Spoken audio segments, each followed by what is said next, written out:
karena luasnya Kabupaten Tasikmalaya itu sangat luas sekali. Pernah nggak keliling setiap kecamatan? Terkadang kita mengetahui misalkan mobil baru dari Atta Halilintar, benar tidak?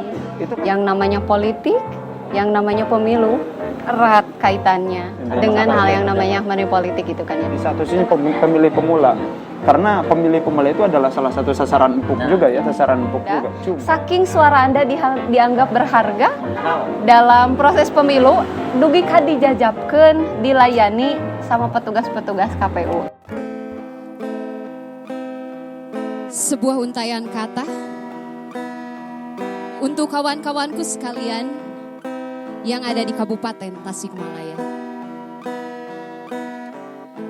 Katanya republik ini berdemokrasi.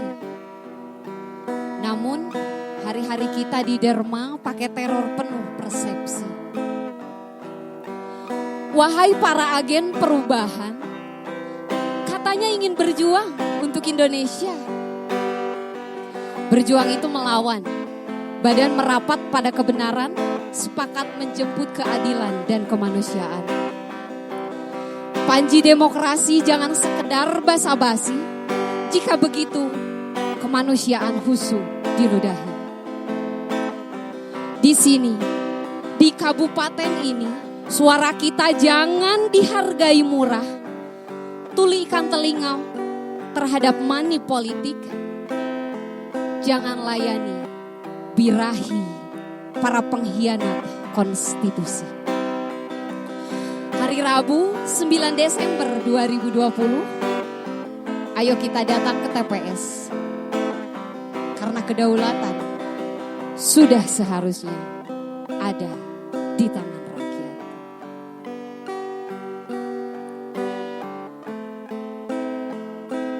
Assalamualaikum warahmatullahi wabarakatuh. Alhamdulillah pada kesempatan sore ini dalam acara ngorek ada hal yang sangat luar biasa sekali, ada hal yang baru di mana pada kesempatan sore ini kita akan ngorek bareng para duta yang sangat luar biasa sekali, duta pemilihan apa? Duta sampo. Duta pemilihan KPU atau pemilu yang mana di sini ada Teh Lilis dan ada A Mujib yang sangat ganteng, namun terpaksa barusan harus mandi karena biasanya gak mandi gitu. Siap. Nah, pada kesempatan sore ini kita akan langsung saja berbincang-bincang bersama para duta mengenai pemilu sendiri khususnya di Kabupaten Tasikmalaya. Mungkin yang pertama saya akan ke Teh Lilis yang sangat cantik sekali, nanti laki-laki mah belakangan lah ya, sabar. Oke, Teh Lilis, nama aslinya siapa sih Teh Lilis? Nama saya Lilis Asia. Lilis Asia. Asia. P-nya diganti. Oh, P-nya diganti sama jadi huruf H. H. Oke. Nah, Teh Lilis sendiri nih posisinya sekarang masih kuliah atau kerja atau seperti apa? Saya alhamdulillah masih sebagai mahasiswi. Oh, mahasiswi ya, bukan Iya. mahasiswa.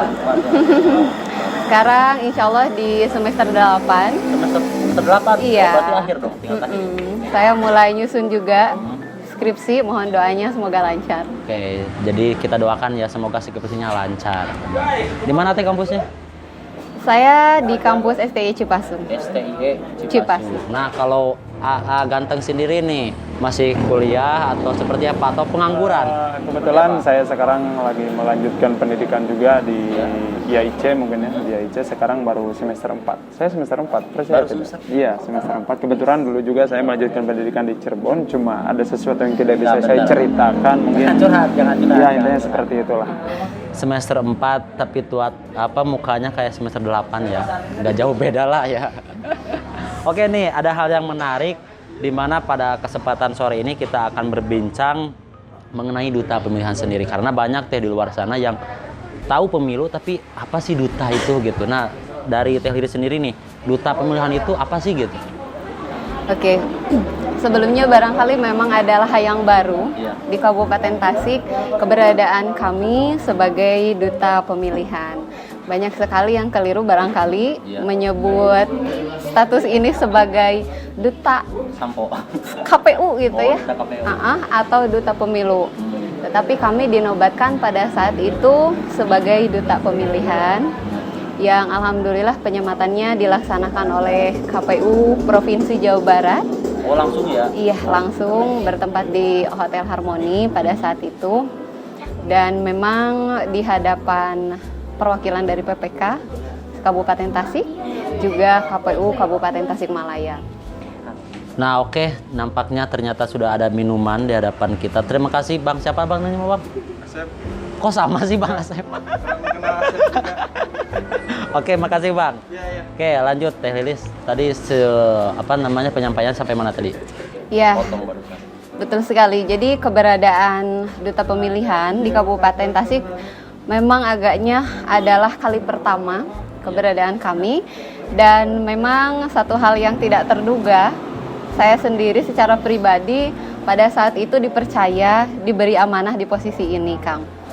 Kalau bicara mengenai tugas, barangkali tugas kami adalah sebagai figur penyebar semangat demokrasi di kalangan muda Kabupaten Tasikmalaya. Pada intinya seperti itu. Mantap. Berarti duta ini baru tahun ini ya, dan sebelum-sebelumnya belum ada. Jadi saya pribadi manggilnya apa ini? Duta atau apa? Boleh sih. Duta. Jadi kita bicara akrab saja. Oke, berarti Teteh aja lah ya, Teteh Lilis aja. Dan tapi saya itu menarik sekali untuk melanjutkan pembicaraan dengan Teh Lilis, karena kalau sama yang ini aduh kurang ngeh gitu guys. Jadi tapi biarkan saja dia jadi pemanis di sinilah.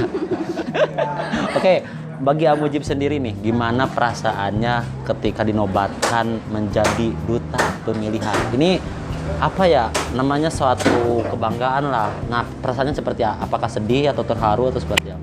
Kalau berbicara masalah bangga, tentu bangga mungkinnya, karena cuma dalam segi nama juga menurut saya pribadi itu terlalu ekstrim juga kalau saya disebut duta, intinya seperti itu.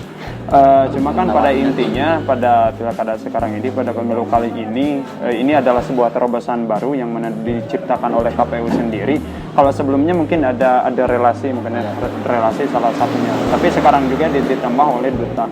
Dan kami di sini, keberadaan kami di sini itu sebenarnya bagaimana caranya kita bisa memberikan sebuah daya rangsang kepada generasi milenial, khususnya generasi pemula, akan pentingnya mengikuti pemilu kali ini. Karena perlu kita ketahui juga bahwasanya populasi masyarakat yang ada di sini juga hampir setengah juta itu adalah dari kaum milenial. Makanya kenapa kehadiran kami di sini itu jangan sampai disalah tafsirkan juga ya. Kami di sini itu intinya netral itu memberikan sebuah pemaparan akan pentingnya pencerahan pentingnya bagaimana kita mengikuti pemilu, karena kita ketahui kan kita itu adalah negara demokrasi, jadi kedaulatan tertinggi ada di rakyat. Jadi pada intinya Amujib itu sangat bangga, itulah ya, dan patut menjadi satu kebanggaan juga ya untuk khususnya keluarga ya. Nah, Ya, barangkali itu menjadi kebanggaan. Plus Teh Lilis bangga nggak? bangga sih, tapi bagi saya merasa tertantang juga. Jadi ada satu tantangan tersendiri juga ya. Karena memang ini adalah amanah yang luar biasa. Kami menjadi sorotan ibaratnya dan punya PR besar. Saya bersama Kang Mujib, apalagi kan duta pemilihan ini hanya 2 ya. Saya barangkali mewakili para perempuan, generasi muda. Kang Mujib mewakili para generasi muda laki-laki di Kabupaten Tasik. Mewakili generasi muda, tapi yang mewakilinya kok gak muda gitu. Ini kan menjadi pertanyaan besar. Jadi ini termasuk kategori tidak muda? Sebenarnya seperti ini. Kan tadi saya sudah menyebutkan bahwa saya itu targetnya adalah generasi milenial. Iya. Kalau kita ketahui juga kan bahwa generasi milenial juga itu kan terbagi 2 mungkin ya.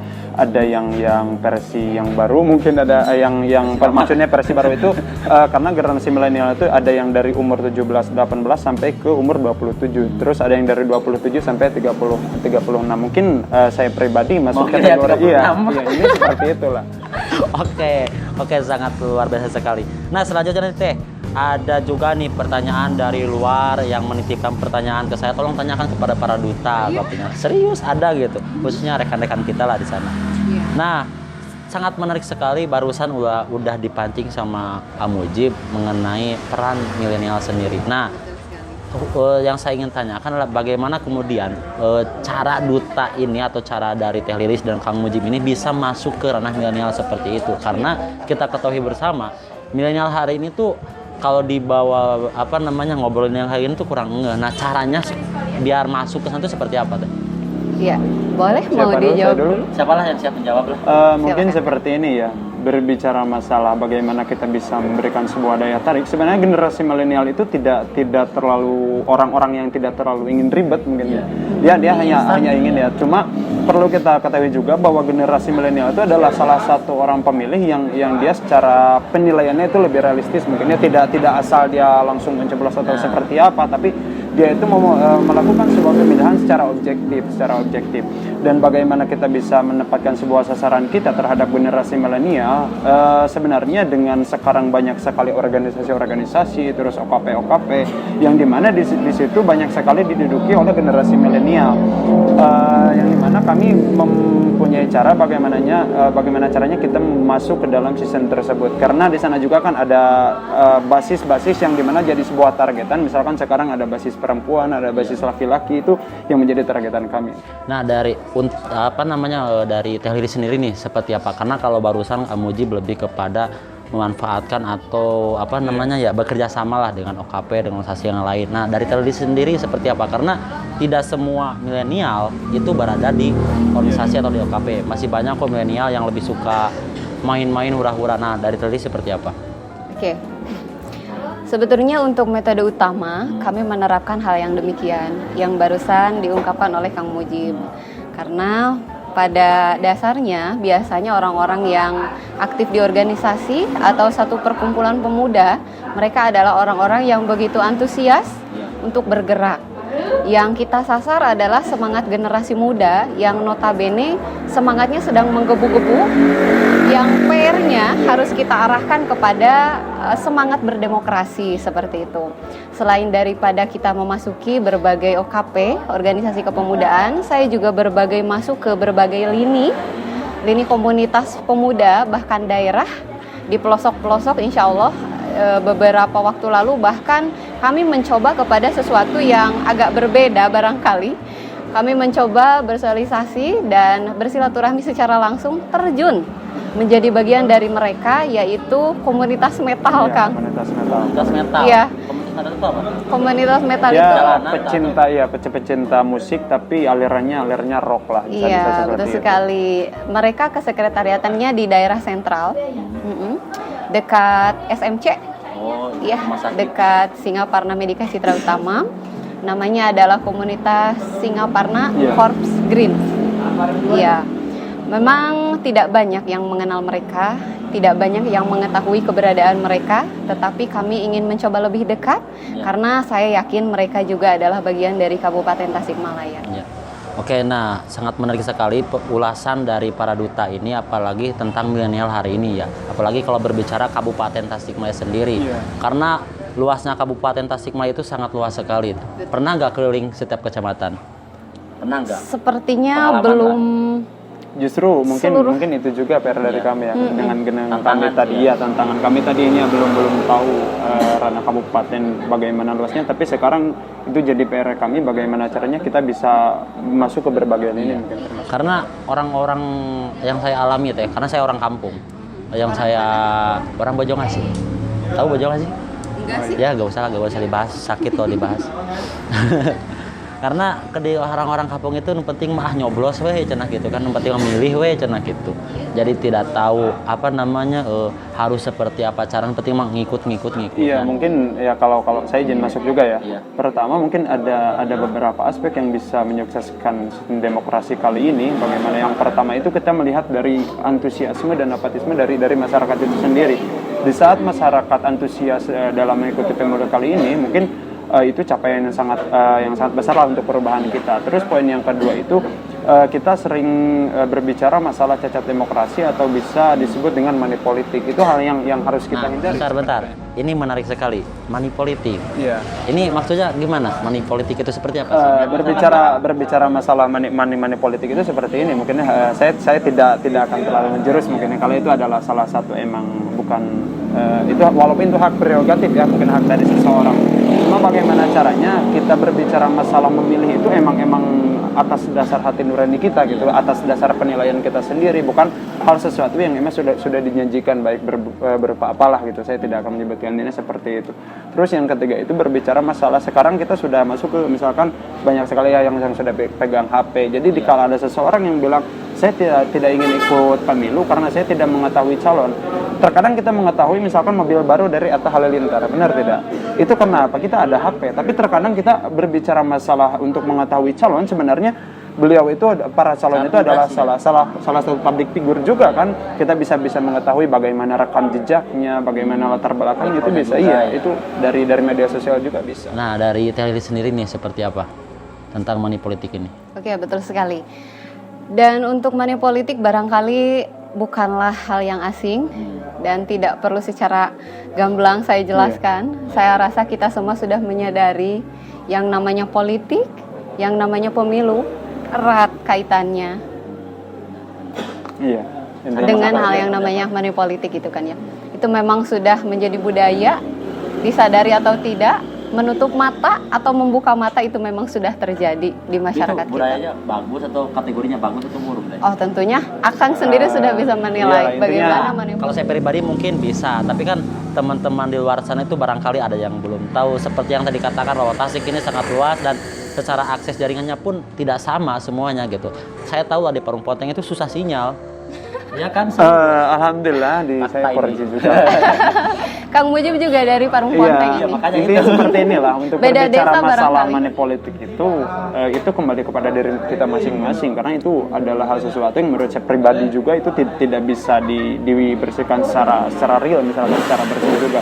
Yaitu kembali kepada diri kita masing-masing. Misalkan nanti di satu sisi pemilih pemula, karena pemilih pemula itu adalah salah satu sasaran empuk juga ya, sasaran empuk juga. Cuma yang ingin saya sampaikan kepada pemilih pemula, di saat kita mengetahui bahwa kita adalah pemilih pemula yang sebagai sasaran empuk, bukan berarti kita harus takut. Justru keberhargaan suara kita itu kita harus memilih secara objektif, kita harus memilih secara misalkan latar belakangnya seperti apa ini, seperti itu. Nah, selanjutnya nih Teh, yang saya ingin tanyakan adalah pelaksanaan dari pemilihan ini sendiri. Apakah ada perbedaan dari pemilu yang sebelumnya? Karena kan situasi hari ini kita ketahui bersama adanya corona atau pandemi lah. Nah, ini pelaksanaannya seperti apa Teh? Ya, betul sekali. Memangnya kalau kita urutkan dari awal, barangkali adalah suatu keputusan besar. KPU Kabupaten Tasikmalaya memilih tanggal 9 Desember. Pilkada Kabupaten Tasik, pemilihan bupati dan wakil bupati. Menjadi beberapa alasan, diantaranya perlu juga saya sampaikan kepada netizen yang budiman, bahwa keputusan ini bukanlah keputusan yang mudah dan menjadi momen yang sakral, di mana keputusan tanggal 9 Desember 2020 itu merupakan satu kesepakatan antara pemerintah pusat, KPU RI dengan berbagai unsur penyelenggara seperti itu, sehingga terpilihlah tanggal 9 Desember untuk pelaksanaan pilkada.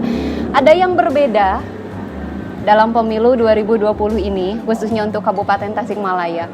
Kita dihadapkan dengan satu pandemi, kita semua sudah tahu barangkali hadirin, namanya adalah COVID-19 yang sudah meresahkan berbagai negara di dunia. Terasa sekali lah Kang ya, kita sebagai mahasiswa banyak sekali gerakan yang terhambat, aktivitas yang terhambat, termasuk proses kepemiluan ini. Tetapi kembali lagi kepada demokrasi itu sendiri. Ini menjadi satu tantangan bagi negara Indonesia, di mana kita harus siap dalam segala sesuatu untuk tetap menegakkan yang namanya demokrasi. Kita tidak boleh kalah dengan negara-negara yang lain, karena ini pastinya akan menjadi sorotan dunia, di mana Indonesia akan dipandang mampu menghadapi berbagai jenis tantangan. Kalau dikatakan berbeda, tentu saja berbeda. Dari segi prosedur, selama ini kita telah menyelenggarakan berbagai tahapan pemilu. Sekarang sudah sampai kepada tahap mencoklit. Akan sudah tahu mencoklit? Tahu, kemarin saya lihat pamflet. Betul sekali. Mencoklit, tapi apa sih mencoklit itu gitu? Iya, betul sekali. Jadi mencoklit itu Kang adalah satu tahapan pemilu di mana nanti akan ada petugas datang ke rumah Akang, ke rumah masyarakat di Kabupaten Tasik yang aktivitasnya bertujuan untuk mencocokkan dan meneliti data yang nantinya akan dipergunakan sebagai data pemilih pada para pengguna hak suara yang akan dilaksanakan pada 9 Desember 2020 seperti itu. Jadi nanti Akang dan teman-teman di rumah jangan kaget kalau ada petugas dari KPU. Jadi jangan anggapannya jangan orang yang seperti itu orang yang ingin memberi bantuan ya. Betul sekali. Jangan berharap seperti itu. Masih ada ya? Iya, jadi karena masyarakat ketika ada yang datang dari rumah petugas, itu paradigmanya langsung wah bantuan gitu kan. Ternyata bukan, Kang. Enggak ya, teman-teman, jangan salah arti karena itu bukanlah petugas yang akan memberikan bansos. Tapi itu akan yang memberikan kesadaran perubahan. Iya, betul sekali. Tapi itu adalah orang-orang tim penyalur hak suara Anda. Saking suara Anda dianggap berharga dalam proses pemilu, dugi ka dijajabkeun, dilayani sama petugas-petugas KPU seperti itu. Nah, dari perspektif Mujib sendiri nih mengenai di tengah pandemi seperti ini pelaksanaan KPU itu sendiri atau pemilihan ini akankah mampu misalkan sukses atau enggak karena banyak problem-problem apakah akan diterapkannya prosedur ya misalkan jaga jarak di ketika pelaksanaannya gitu seperti apa? Mungkin kalau berbicara masalah hambatan itu sudah pasti ya, sudah pasti karena apa? Itu mungkin masalah corona mungkinnya sudah lama terjadi dan tadi sudah disampaikan oleh Telelis juga berbicara masalah pemilu saat ini itu tidak hanya langsung diputuskan tapi dengan berbagai pertimbangan dan perlu kita ketahui juga karena kita adalah negara demokrasi di mana kita adalah negara demokrasi ketiga terbesar salah satunya dari India dan Amerika dan kita adalah ketiga juga salah satunya mungkin dengan pandemi saat ini memang itu bukan jadi suatu hambatan yang paling fundamental juga ya karena kemarin sesuai data memang setelah kita lihat antara perbedaan antara sebelum COVID dan sesudah COVID itu sebelum COVID memang antusiasme dari masyarakat memang cukup tinggi. Iya sangat tinggi cuma sekarang justru melemah mungkin ya jadi menurun dari tahun sebelumnya. Hari ini melemah. Nah justru itu dengan kehadiran kami di sini mungkin itu adalah salah satu pemberi perangsang juga tadi saya sudah sampaikan bagaimana caranya bahwa corona itu bukan adalah salah satunya hambatan mungkinnya untuk kita semua untuk tidak mengikuti pemilu karena nanti juga dari pihak KPU itu akan membuat sebuah protokol kesehatan kita harus mengikuti itu dengan sekarang misalkan dari KPU sendiri membuat sebuah PPK terus ada PPS ada KPPS terus ada PPDP itu kan adalah salah satu yang bisa juga mensukseskan dari pemilu saat ini intinya yang harus kita ketahui bahwa corona saat ini ataupun COVID-19 ini tidak akan menjadi hambatan untuk kita tidak melakukan pemilu saat ini ya seperti itu. Iya benar sekali, menambahkan sedikit Kang. Nah untuk teman-teman di rumah jangan takut juga karena beberapa waktu lalu para petugas KPU termasuk unsur-unsur di bawahnya sudah melaksanakan rapid test. Jadi sudah diketahui. Ya nanti akan diketahui hasilnya yang positif dan yang tidak. Dan sejauh ini aku sih udah. Aku udah positif ya. Oh my god. Maksudnya bukan positif corona gitu ya. Iya. Saya positif akan mengikuti pemilu saat ini. Ini seperti positif itu. mindsetnya. Iya, positif mindsetnya. Benar sekali sih. Jadi memang lagi-lagi letak titik awalnya adalah pada mindset kita Kang. Di mana COVID-19 itu bukan menjadi halangan, tetapi menjadi tantangan yang harus sama-sama kita pecahkan. Tentunya semua ini akan bisa kita pecahkan jika ada sinergitas dari berbagai unsur, unsur penyelenggara, unsur masyarakat, unsur pengawas, Bawaslu, dan sebagainya, termasuk kita sebagai generasi muda. Dan semoga keberadaan kami di sini, di Kabupaten Tasik, sedikit bisa berkontribusi untuk tegaknya demokrasi di Kabupaten Tasikmalaya. Karena memang kedaulatan harus ada di tangan rakyat. Ya, izin menambahkan juga mungkin ya. Silakan. Perlu kita ketahui juga sebagian masyarakat juga kan terlalu istilahnya bukan menyepelekan terhadap masalah pemilu saat ini. Justru kalau kita berpikir juga kita hanya memberikan waktu atau meluangkan waktu hanya waktu 5 menit saja untuk beberapa tahun ke depan yang akan menentukan kehidupan kita juga. Karena apa? Walaupun kita tidak tertarik berbicara masalah politik, kita merasa tidak terwakili dengan adanya pemilu saat ini, justru apa yang kita lakukan saat itu adalah gambaran kita untuk di masa yang akan datang. Iya, sangat berharga mungkin ini seperti itu. Ya kalau Akang waktu itu nonton launching, nonton ya via YouTube atau? Enggak. Terus? Ulang. Enggak nonton langsung gitu. Nonton langsung. Iya betul sekali. Nah di sana sudah banyak dikupas tuntas lah oleh KPU Republik Indonesia, oleh KPU Provinsi Jawa Barat, dan KPU Kabupaten Tasik, di mana pada saat ini Kabupaten Tasik masih punya PR, Kang, masih punya PR angka partisipasi pemilih kita masih kurang di angka 15%. Masih Iya, masih kurang 15%. Maka itu menjadi PR kita bersama tentunya. Para duta ini ya. Betul sekali. Dan kami juga tentunya ingin mengajak kepada generasi milenial Kabupaten Tasik, termasuk Akang, rekan-rekan kita dari IPNU, IPPNU, Kabupaten Tasikmalaya dan Nusantara barangkali, untuk sama-sama yuk kita bersinergi mengembalikan kedaulatan berada di tangan rakyat, menegakkan demokrasi di Kabupaten Tasikmalaya. Oke, nah dari tadi ini sangat menarik sekali pembicaraannya bareng para duta ini.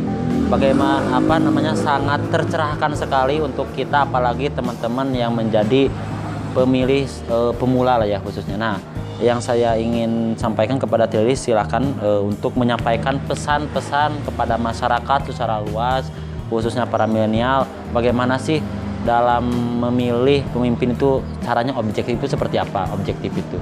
Silakan Tilly. Oke. Barangkali saya ingin menyampaikan sedikit pesan untuk kawan-kawan di sana.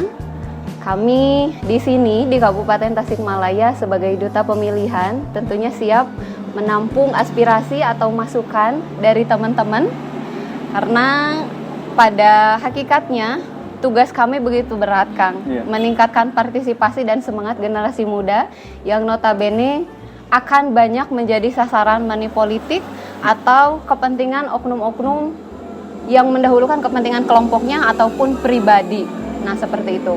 Yang pertama, saya ingin mengajak bekerja sama kepada teman-teman yang sekiranya ingin membahas terkait kepemiluan, boleh langsung hubungi kami di Facebook official account kami, Duta Pemilihan Kabupaten Tasikmalaya.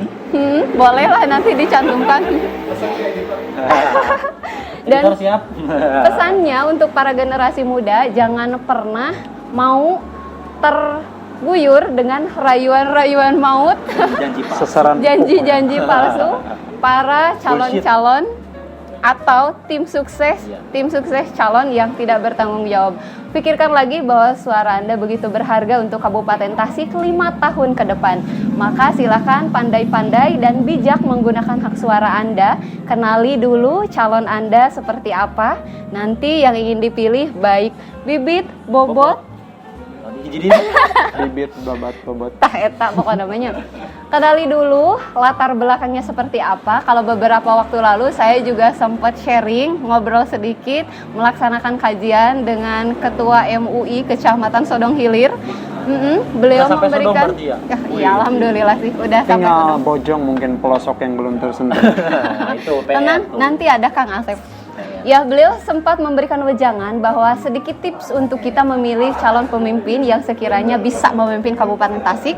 Poin utamanya adalah akhlakul karimah, Kang. Ya, lihat dulu track recordnya seperti apa, akhlaknya seperti apa, kesehariannya seperti apa.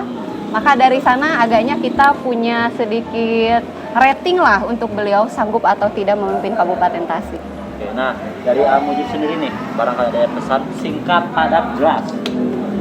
Pesan saya untuk seluruh masyarakat Kabupaten Tasikmalaya pada pemilu saat ini, intinya untuk masalah COVID-19 atau pandemi saat ini itu bukan masalah hambatan bagi kita semua untuk tidak mengikuti pemilu saat ini, karena suara kita begitu berharga juga, dan silahkan nanti bagaimana caranya kita menjadi pemilih yang cerdas, mungkin pemilih yang cerdas dengan cara kita misalkan baik kita bertanya, pastilah di suatu daerah itu pasti ada figur politik misalkan figurnya. Jadi kita bertanya dulu masalah calon itu bisa dipertanyakan.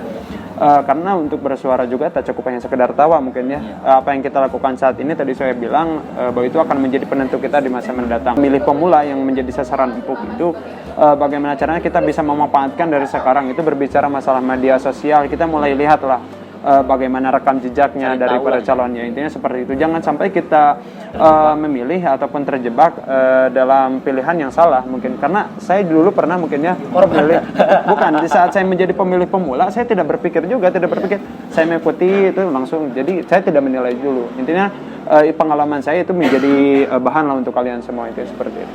Oke, begitulah untuk masyarakat secara luas dan khususnya untuk para rekan dan rekanita IPNU, IPPNU.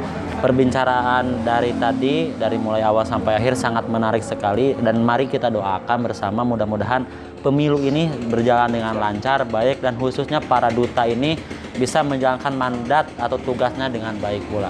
Salam sukses buat Siap. yang Lilis. Ada jargon mungkin dari kita ya? Iya, betul sekali. Ada jargon juga mungkin. Oh, ada jargon tak? Boleh ya kita sampaikan di sini ya. Bebas. Oke, Pilkada 2020 sukses tanpa ekses, bersama kita bisa. Oke, seperti itulah pembicaraan bareng para duta. Terima kasih banyak khususnya kepada para duta, sukses. Tos dulu dong. Sukses ya. Mujib, sukses. Salam corona ya. Ya, salam corona. Dan begitulah untuk rekan-rekan semuanya, khususnya rekanita juga.